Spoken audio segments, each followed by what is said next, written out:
Well. Good evening to everyone, all our family, friends, well wishers, lurkers, and everyone. We welcome you to episode 10 of I Have Something to Say, Let's Talk.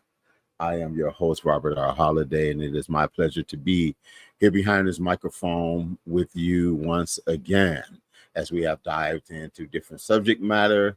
And I am so grateful for all of you, those of you who faithfully, twice monthly, you share this platform, and I'm so appreciative of you. I pray that you are so blessed by this, and thank you for sharing. I want to give a special shout out to my sister Rona Radcliffe, who she gave me the ideal about tonight's subject. And so we talk about various issues on here. So those of you who are watching for the first time on Facebook, whether it's on my personal page or on the I Have Something to Say, Let's Talk. If you're not watching it there, please go to that page on Facebook. I Have Something to Say, Let's Talk, and like that. Or please subscribe to my personal YouTube page at Robert R.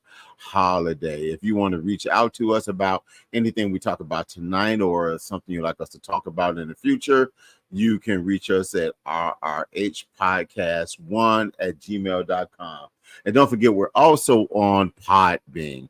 We're making some other moves behind the scenes so that we can get on more platforms, try to upgrade this a little bit. Listen, this was a rookie venture into this, something that I felt wanted to do. And I believe God is blessing us in this. So we're going to do some bigger and better things. Again, you can email us at rrhpodcast, the number one, that's the character one, gmail.com. All right, let's get into it. So tonight's topic, healing and dating after grief. So for some of you who may not know, it was almost 3 years ago, the day before Thanksgiving, that my wife of then 36 years suddenly passed away. Matter of fact, on 7/20 of this month, we would have been married for 39 years. And so there was a lot to go through. For those who've been following me from the beginning, you know that I am a big proponent of mental health and therapy. And so, of course, without getting into a whole bunch of things, there have been people, let's say she was not gone, I'm going to be generous, 2 weeks. And I had people starting to, for those of you who can't see it, air quotes, reach out to me, all under the guise of being concerned about me, wanting to bring aid and comfort to me and different things like that. I mentioned all of this to get some contextualization to what I'm talking about.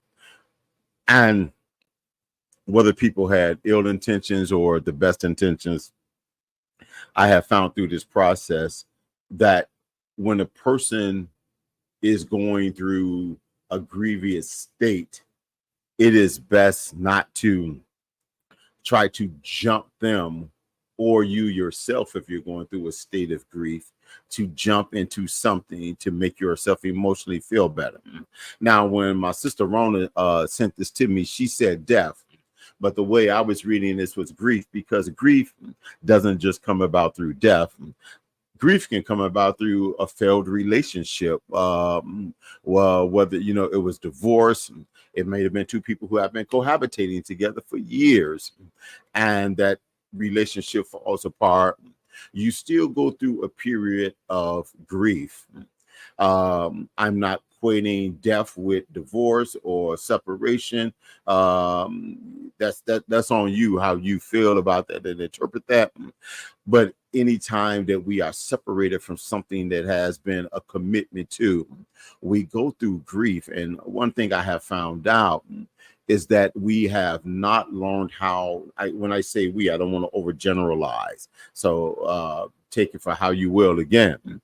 But we have not learned how to be comfortable and being alone and being healed up. And it is the reason why we have so many patterns that we go through in relationship. Let's even take this into a platonic thing. Why do we keep going through the same pattern of things and suffering the same things? It is because we have not properly learned how to heal.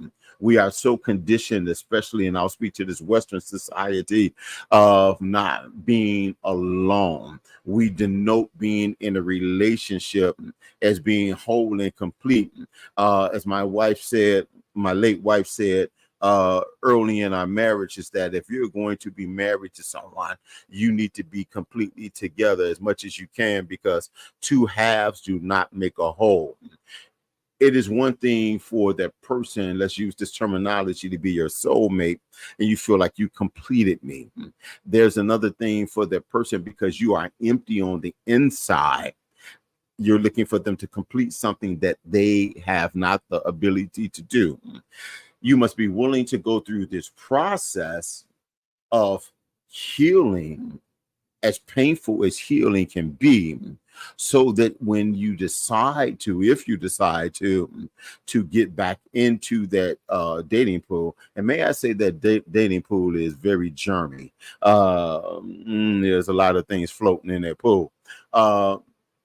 That you are not replicating things or using someone as a placebo to alleviate your pain. They become anesthesia for you, but you have not dealt with the emptiness. You have not dealt with the void. You may not have dealt with something that led to the breakup. That person may have preceded you in death. This was not my case, what I'm finna say.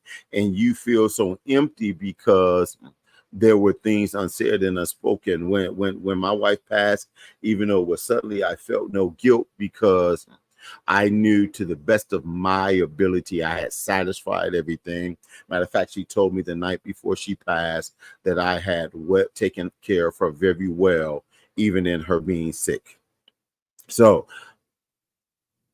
in order to properly move on to a different relationship, and none of these things are clinical, these are all according to Robert, okay? I have to deal with that which hurts me, which is gnawing at me, that which feels empty inside of me, that which makes me feel like so incomplete, because I'm going to start trying to drain something from people who have not the ability to give.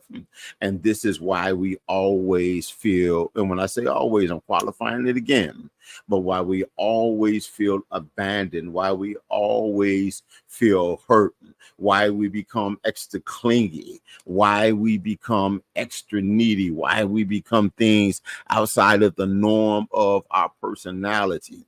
It is why, and I'll speak to clergy, and that oftentimes, and I'm not demeaning anyone, not demeaning anyone's choices, their values of their relationship, but but I'm speaking this from experience, because I had people trying to push me into relationships with people I had never met, because they felt like that I would be so alone. Ladies and gentlemen, there's a difference between being alone and being lonely. They felt I should be worth it. They felt that I would be lonely. There's a difference between being alone and being lonely. One can have moments or situations of feeling lonely, but it is not. But it does not mean that I'm always in this state. All of us, no matter who we are, we desire some type of companionship, again, whether it's platonic or whether it's romantic. So we have moments of feeling alone when we have desires to do different things. But being alone, I can be settled in this without it being a pejorative in my life. And so now we often see clergies, leaders who rush into another relationship because they feel like that they were not equipped to be alone. I pose this, that a lot of times we don't learn ourselves. And so we need someone who's going to be there to make that coffee, take care of those kids, fold the clothes, go make the money so I can stay at home, so on and so forth, because we have not dealt with the inner man, and we walk around still wounded, still hurting, and we try to move into relationships and we put things upon people that they are not designed to do, when the answer lies on the inside. If I can deal with the hurt of who and what I am on the inside, it prepares me for the next relationship. If there's going to be a next relationship, I understood that after Patricia passed, that no matter how I felt, I was ill prepared to try to marry anyone.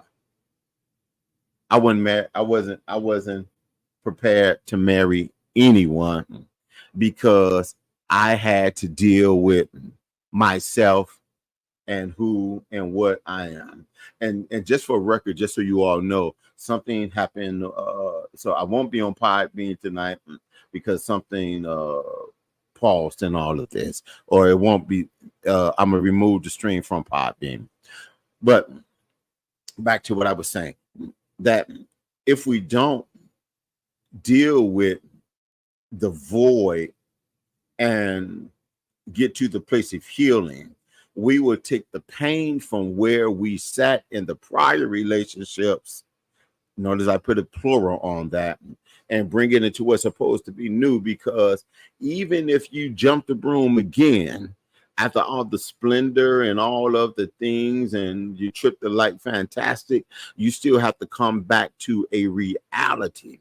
And if you have been in a grieving process, it is vital, it is important to heal up, to patch the wounds, not to patch them, I'm sorry, to let them be healed up in totality, so you are not bleeding and infectious and carrying it into the next relationship. Because here's the thing, you have a type.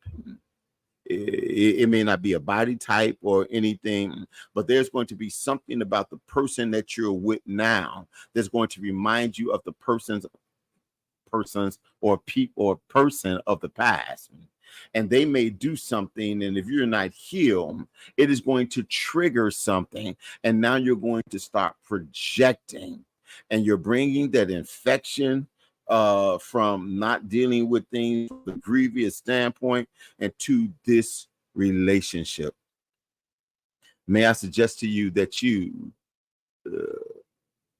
seek the proper healing, and you cannot just take it and say, I'm going to heal myself, because you're not qualified. You're not qualified to heal yourself. You need the proper help in order to do it. And I'm not talking about the help where people are just going to agree with you. I'm talking about, in this, I'm going to suggest professional help so that you can talk these things out. It does not mean that you have to be medicated in order to heal, but in order to heal, you must be able to release. You may have the most perfect relationship and it ended tragically. It doesn't mean that you have something harsh to say about that person. You may just need to deal with the pain of it being over with. Because if you try to take this over into dating, you will be sitting across tables and looking at that person, and you're going to call them a curse word. And that curse word is going to be the last person's name you were with. My throat just got dry right there.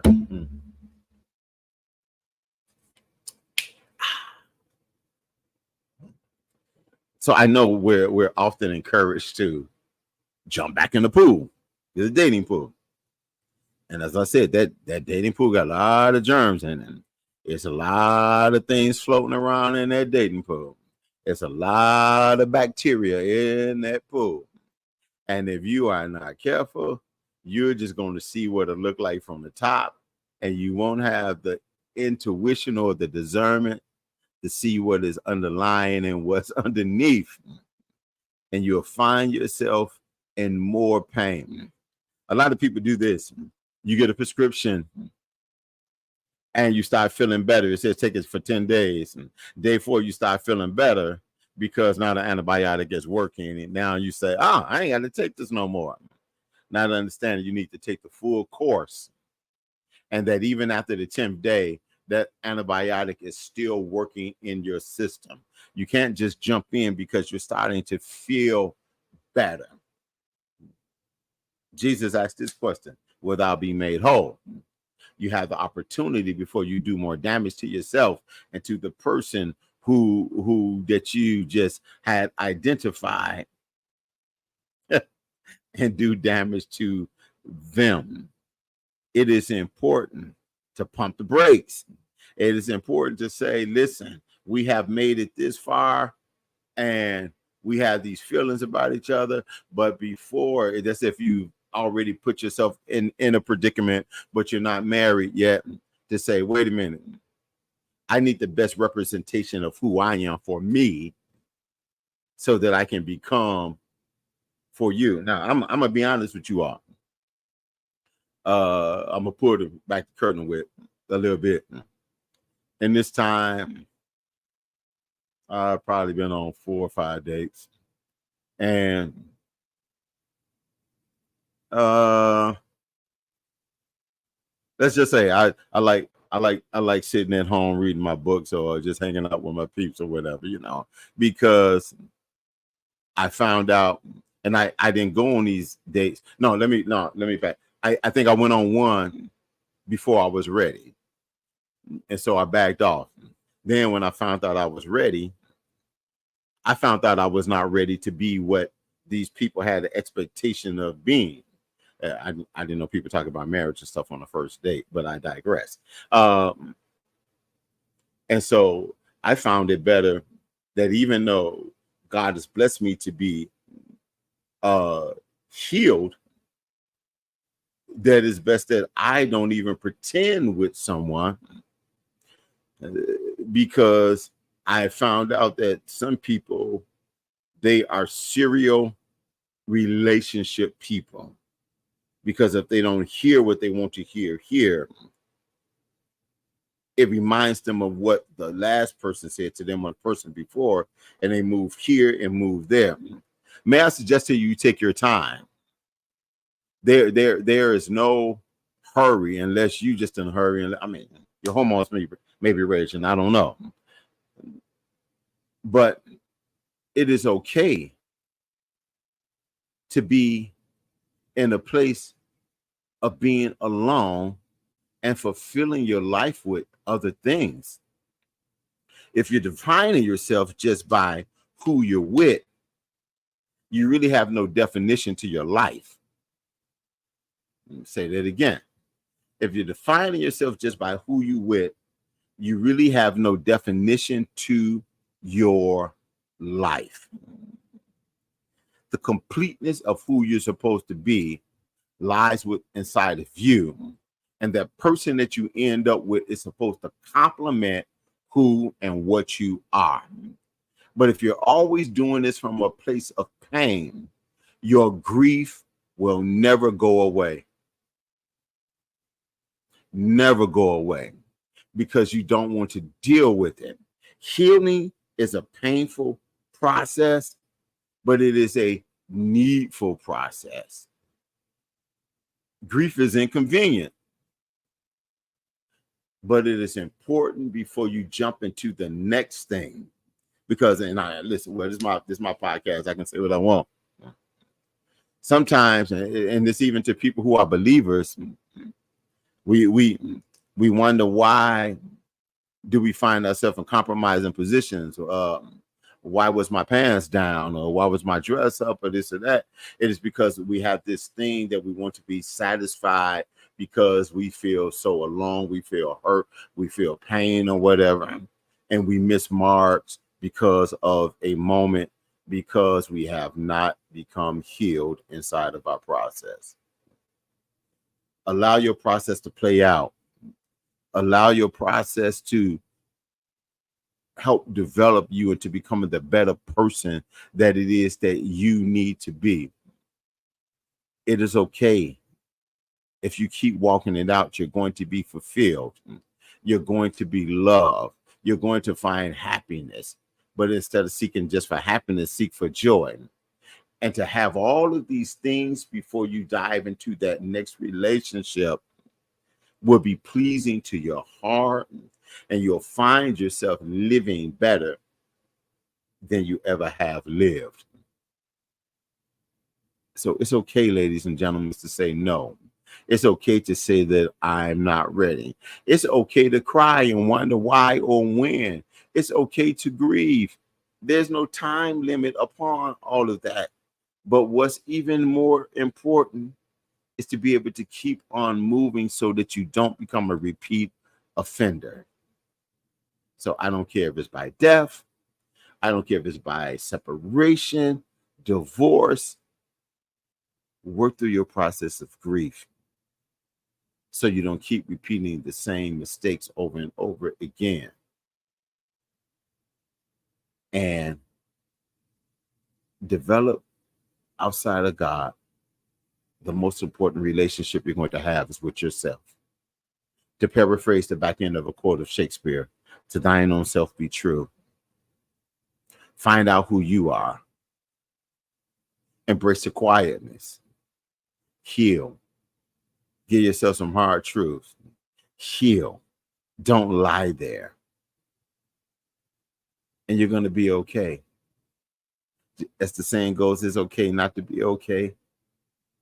It's also okay to get okay and to be okay. One of my favorite quotes, which is my own, the self-deception is a crime against humanity. Don't rob yourself anymore, but allow yourself to heal. And when you jump back in that dating pool, wear some goggles. Listen, I'm getting ready to get out of here.